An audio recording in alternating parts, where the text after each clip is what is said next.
Os habitantes da colina. Autora Liliana Flores Vega.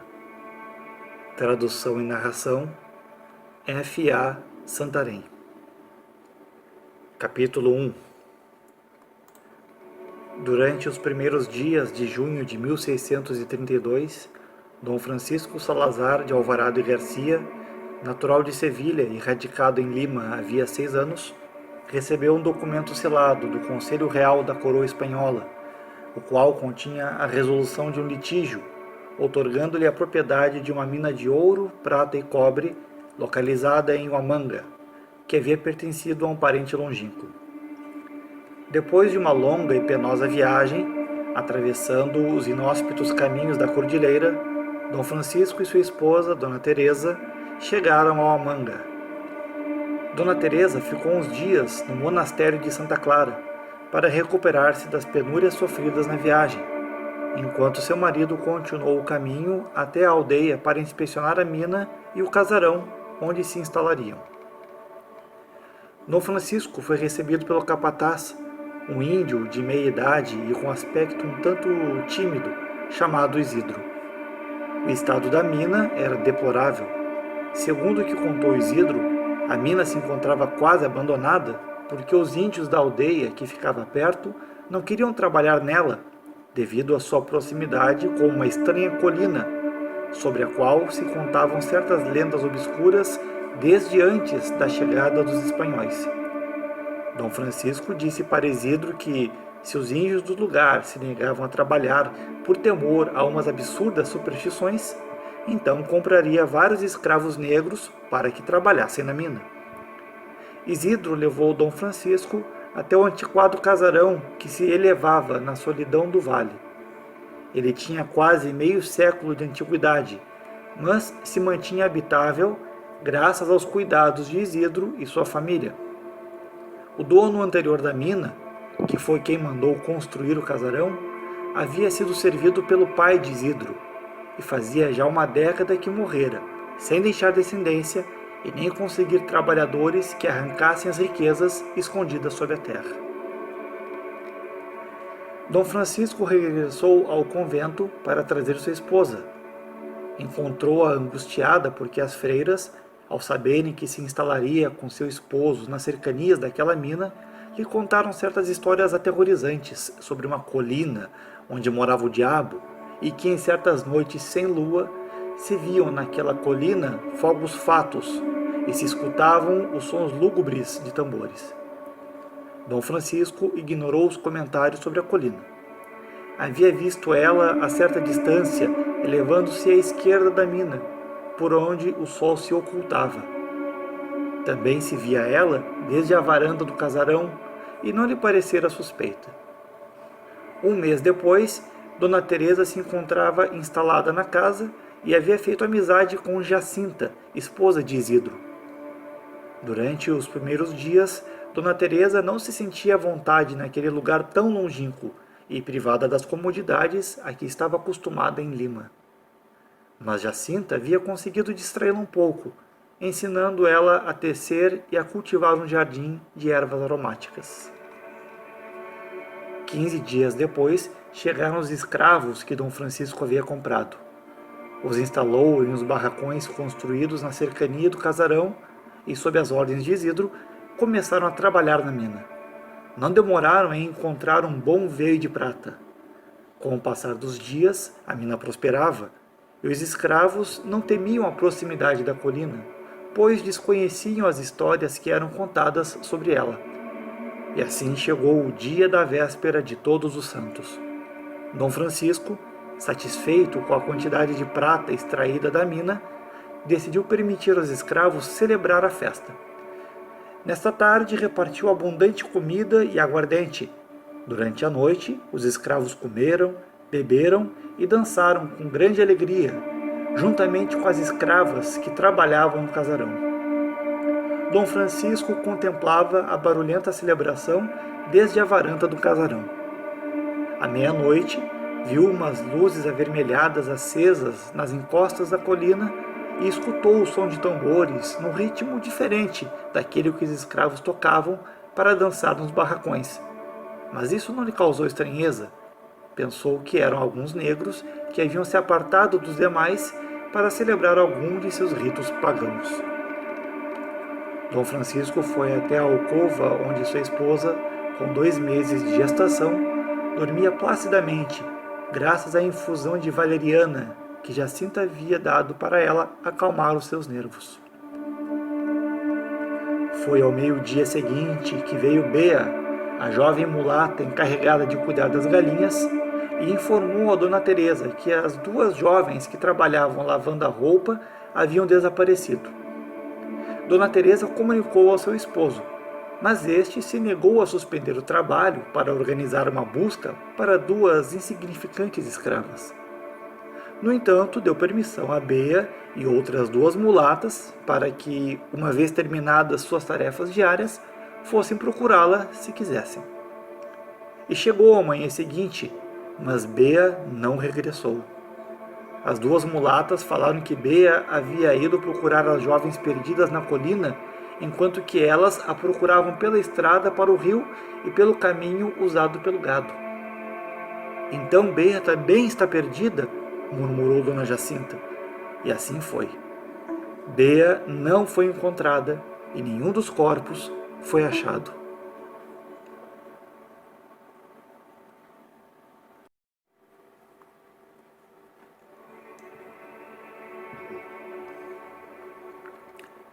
Capítulo 2. Perto do fim de maio de 1633, Dona Teresa deu à luz a um saudável varão a quem Dom Francisco deu o nome de Diego. Mas o parto foi difícil e Jacinta, que um mês antes havia dado à luz a um menino, teve que cuidar da criação do recém-nascido. Dona Teresa debilitava-se em seu leito, apesar dos solícitos cuidados de Jacinta. Já estava prostrada há 2 meses, sofrendo de febres e delírios. Dizia escutar um tum-tum de tambores e uma voz cavernosa que lhe chamava. Em uma noite de junho, em que desatou a chuva e rugiram os trovões, Dona Teresa saiu do casarão durante a madrugada. Afortunadamente, a encontrou Nicanor, um escravo robusto e de bom porte, que casualmente havia tido de sair debaixo do aguaceiro para consertar o telhado do galpão onde era guardada a lenha. Nicanor se encontrava realizando seu trabalho, quando distinguiu uma silhueta branca caminhando pela trilha selvagem que levava à colina. Seguiu-a por curiosidade e, quando a alcançou, se deu conta que se tratava de Dona Teresa em um estado de sonambulismo. Então a tomou em seus braços e a levou de volta para o casarão. Depois daquele episódio, Dona Teresa começou a melhorar milagrosamente e em um mês se encontrava completamente recuperada e cuidando de seu filho. Durante 3 anos, a mina prosperou e não houve mais novidades, exceto alguns escravos fugitivos. E chegou outra vez a véspera de Todos os Santos, e Dom Francisco fez uma grande festa para celebrar a afortunada descoberta de um excelente veio de ouro.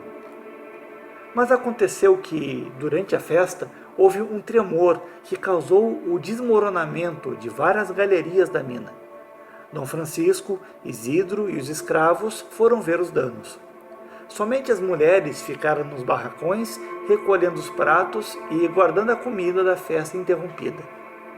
E eles viram as estranhas luzes avermelhadas numa das encostas da colina e escutaram um tum-tum de tambores. Assustadas, foram ao velho casarão, onde encontraram Jacinta cuidando dos 2 pequenos, mas Dona Teresa havia desaparecido. Todas a buscaram sem descanso. Então Isidro comentou que, na noite anterior, Nicanor não fora visto na mina e também havia desaparecido. Maliciosamente, insinuou que talvez houvesse fugido com Dona Teresa, já que o escravo parecia estar enamorado por ela, desde a vez que a encontrou na trilha selvagem que levava às colinas. Dom Francisco se negou a crer nisso. Então, Jacinta disse que várias vezes havia visto Nicanor fazendo coisas estranhas à meia-noite, enquanto cantava em uma língua desconhecida, e que seguramente ele havia enfeitiçado Dona Teresa. Depois de alguns dias de infrutífera busca, Dom Francisco teve de resignar-se aos fatos, mas sua amargura era demasiada. Decidiu regressar a Lima, deixando Isidro encarregado dos assuntos da mina, e seu filho Diego debaixo dos cuidados de Jacinta.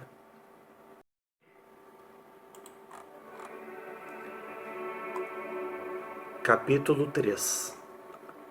Dom Francisco visitava a mina 2 vezes ao ano, para ver seu filho e verificar suas finanças.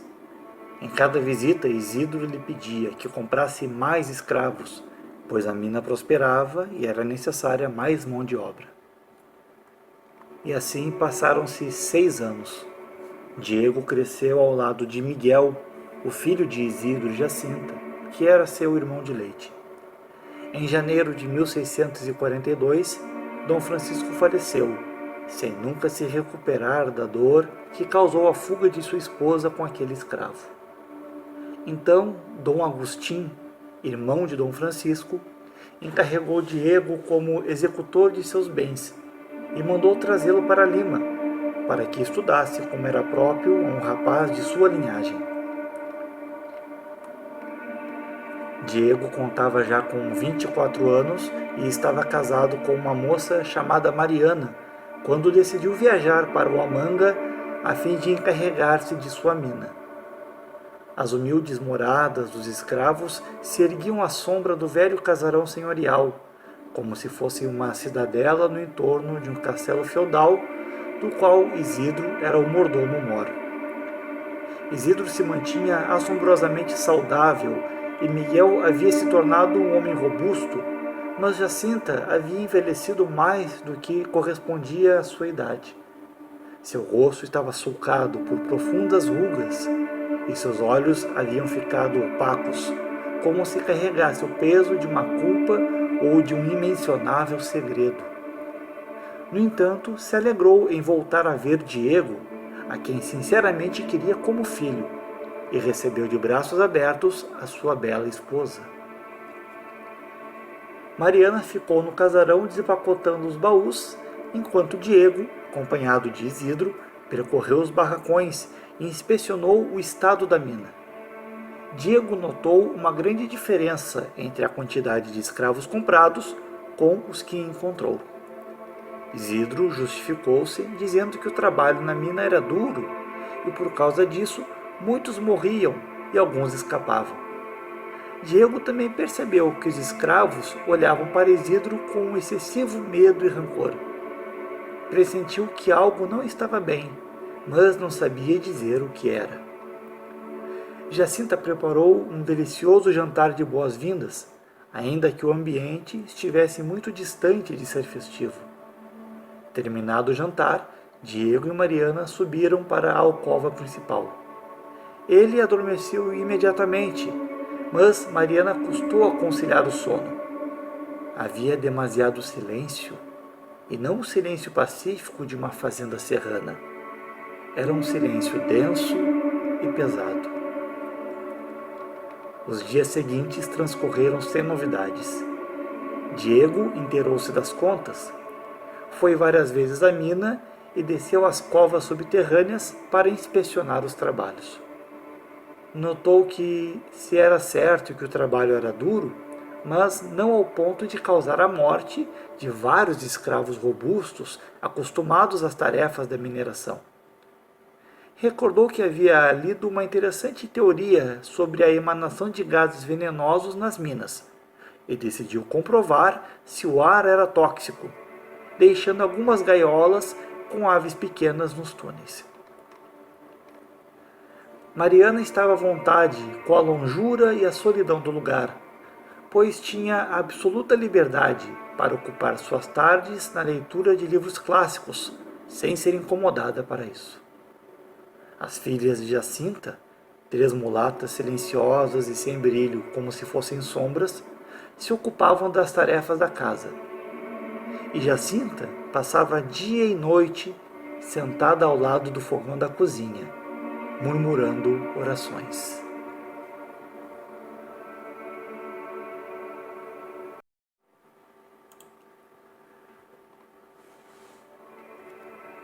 Capítulo 4.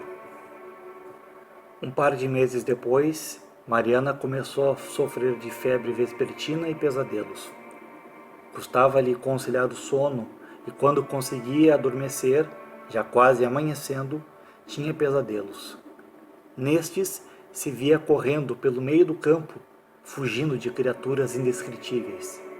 Chegava até a colina, entrava em uma cova e corria por um túnel que desembocava em uma galeria com nichos escavados na rocha. Encontrava alguns escravos nus e acorrentados que, ao vê-la, suplicavam por ajuda. Ela chegava perto deles e via que tinham os ventres inchados, como se algo estivesse incubando-se dentro deles. Então despertava, suando frio.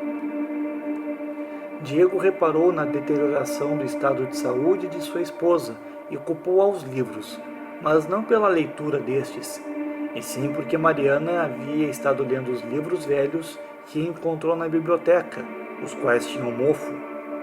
E ele sabia que respirar esse tipo de mofo poderia causar certos mal-estares e até alucinações. Mariana teve que deixar a leitura e se ocupou de percorrer os barracões para distrair-se.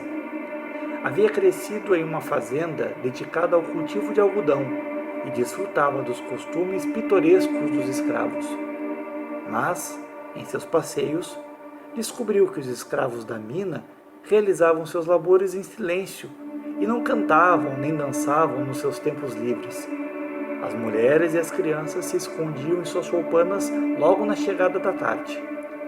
Os homens não se reuniam ao redor de uma fogueira para contar histórias de seus antepassados, e todos pareciam viver em um estado de constante sofrimento e medo. Em seus passeios pelos barracões, Mariana escutava as conversas. Foi assim que uma vez ouviu duas escravas dizerem que algumas crianças e algumas moças haviam desaparecido e que era necessário montar guarda, porque nas noites sem lua eles se atreviam a acercar-se até suas moradas para roubar comida e raptar pessoas. Mariana pensou que elas falavam de um bando de salteadores que moravam nos montes. Em uma ocasião, Mariana ficou entretida demais. Caiu a tarde e começou a chover. Uma escrava idosa a levou até sua choça para refugiar-se da chuva. Então escutou um alvoroto. Os cachorros latiam e as mulheres gritavam com espanto. Mariana chegou até um buraco na parede da choça e viu um grupo de crianças, vorazes, magras e deformadas, saqueando o galpão das provisões, enquanto que algumas mulatas que haviam ficado do lado de fora guardando alguns objetos fugiam, buscando refúgio em suas cabanas. Nesse momento, os homens que voltavam da mina reagiram como se tivessem medo, mas logo começaram a pôr aquelas crianças para fugir com gritos e golpes. São apenas crianças famintas, exclamou Mariana, sem entender a expressão de terror no rosto da idosa, nem no medo das mulatas, que poderiam enfrentar sem problemas aquele bando de crianças. Desaprovava o uso de violência por parte dos homens para espantá-los. Não são crianças, são as crias dos habitantes da colina, disse a anciã. Agora são muitos e fazem essas incursões para nos roubar. Pobres rejeitados, disse Mariana. Devemos ajudá-los, certamente estão passando por necessidades.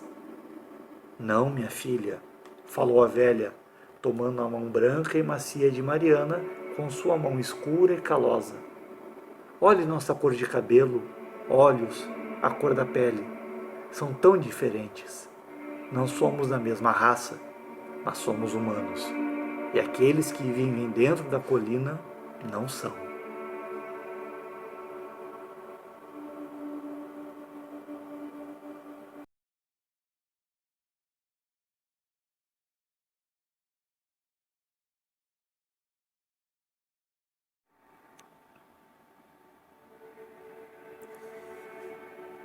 Capítulo 5.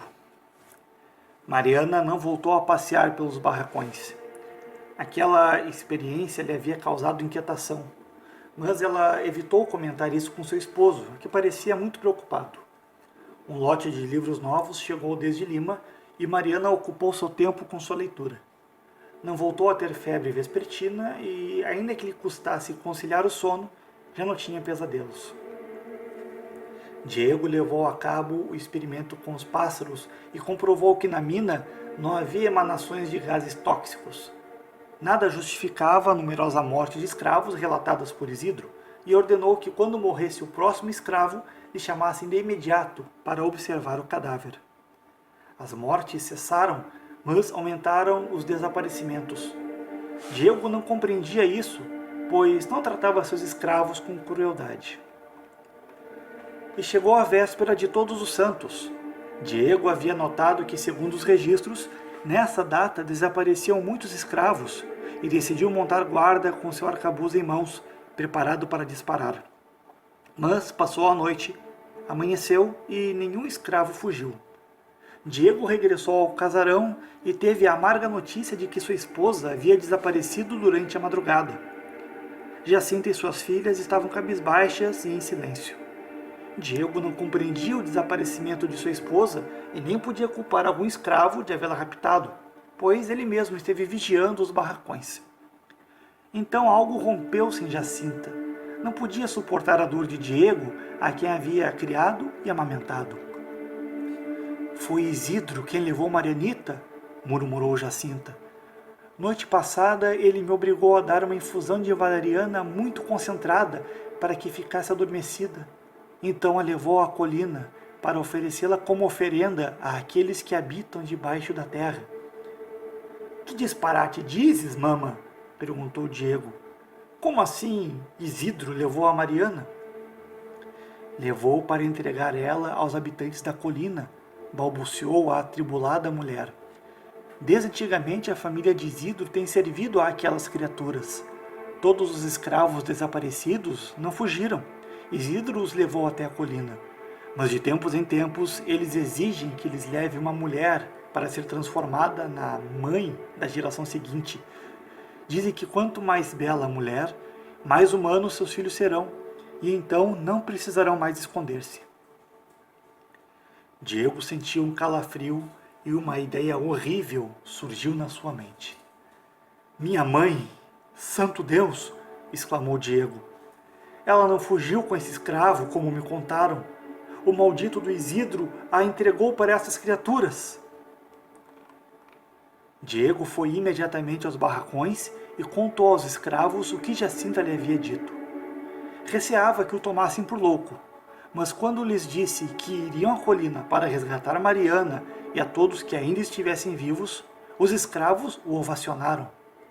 O mais velho disse que durante mais de 2 décadas haviam vivido em sofrimento debaixo do jugo de Isidro, que levava os homens mais robustos e saudáveis à colina. Também levava algumas mulheres e crianças.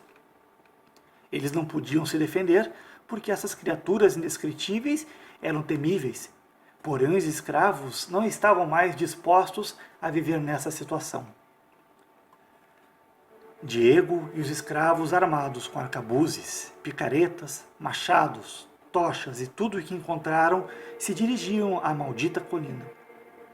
Entraram em uma das covas e se adentraram por um túnel que os levou até uma galeria em que haviam os nichos escavados na rocha. E dentro deles encontraram vários dos escravos desaparecidos, nus e acorrentados com seus ventres estranhamente inchados. Então, um dos escravos começou a ter convulsões e de seu ventre emergiu uma larva, parecido com uma larva de cupim, mas do tamanho de um bebê humano. O bicho começou a alimentar-se das entranhas do escravo que acabava de morrer. O horror e a repugnância os paralisaram por um momento. Logo Diego indicou que matassem a repulsiva criatura. Entenderam que os escravos eram usados para incubar os ovos dessas aberrações. Não havia salvação para os que se encontravam acorrentados e tinham seus ventres inchados. O único que podiam fazer por eles era dar-lhes uma morte piedosa. continuaram por outro túnel, chegando a outra galeria, cujo teto tinha estranhos casulos. Diego empunhou seu facão e cortou um desses casulos. De dentro dele caiu um ser coberto por uma gosma amarela. Tinha aspecto humanoide, parecia uma criança deformada com traços insectoides. Essas eram as criaturas mestiças dos habitantes da colina. Diego esteve a ponto de desmaiar ao imaginar que tipo de processo elas realizavam para procriar com as mulheres que exigiam como oferendas. Pensou em como deve ter sofrido sua mãe e o que esperava Mariana, se não encontrassem ela logo. Diego deixou alguns escravos com a missão de destruir aqueles abomináveis casulos e adentrou-se em outro túnel com os escravos restantes. O que viram na seguinte galeria congelou seu sangue. Era algo tão repulsivo que levaram tempo para entenderem o que viam. Uma enorme criatura, semelhante a um cupim-rainha, com um tom de cor, algo entre o branco e o amarelo, ocupava o centro da recâmara e estava pondo ovos. Estes eram recolhidos por 3 criaturas também parecidas com cupins, mas menores e mais escuras. Elas tinham braços e pernas quase humanos. Também estava Miguel, que sujeitava um escravo, enquanto uma das criaturas, cupim, introduzia um ovo na sua boca e o obrigava a engolir. Mas Diego não se fixou em Miguel nem naquilo que faziam as criaturas cupim. Ele aproximou-se da enorme e indescritível criatura semelhante a um cupim-rainha. Ficou encarando-a fixamente. Seu rosto era vagamente humano. E seus olhos, por Deus, eram os olhos da sua mãe. Diego sabia o que deveria fazer. Com um disparo de seu arcabuz, fez voar a cabeça daquela abominação inominável, na qual, quem sabe com que feitiços blasfemos ou experimentos, os habitantes da colina haviam transformado a sua mãe. E murmurou uma oração, esperando haver libertado sua alma da ignomia de haver sido a mãe de uma geração de execráveis criaturas híbridas. O estampido do arcabuz alertou Miguel, que ao ver-se rodeado de escravos enfurecidos, fugiu por um buraco na rocha. Alguns escravos foram atrás dele, enquanto outros atacaram as criaturas cupim. E Diego, tirando forças da fraqueza, adentrou por outro túnel, pois lhe pareceu escutar os sons de uma mulher soluçando. Na recâmara que havia no final daquele túnel estava Isidro com Mariana, que estava amarrada e amordaçada sobre um altar de pedra. Ela havia acordado e tentava gritar. Diego apontou seu arcabuz para Isidro, mas antes de poder disparar, Isidro percebeu sua presença e soprou um apito de cerâmica que produziu um som agudo. Então a terra começou a se mover, porém não se tratava de um terremoto. Eram os antigos habitantes da colina saindo de suas tocas. Essas criaturas enormes e indescritíveis começaram a sacudir-se, causando o desmoronamento dos túneis e galerias. No meio da confusão, Isidro conseguiu escapar, e Diego se apressou de libertar Mariana. A única coisa que importava naquele momento era sair dali. As pedras seguiam caindo e obstruindo a saída. Logo se sentiu um tremor mais intenso e tudo se tornou escuridão. A colina havia desmoronado e afundado ao meio. Alguns escravos conseguiram sair dentre os escombros e buscavam sobreviventes. Acharam Diego agonizante, pois no último momento havia protegido a Mariana com seu corpo. Ela estava machucada, mas viva.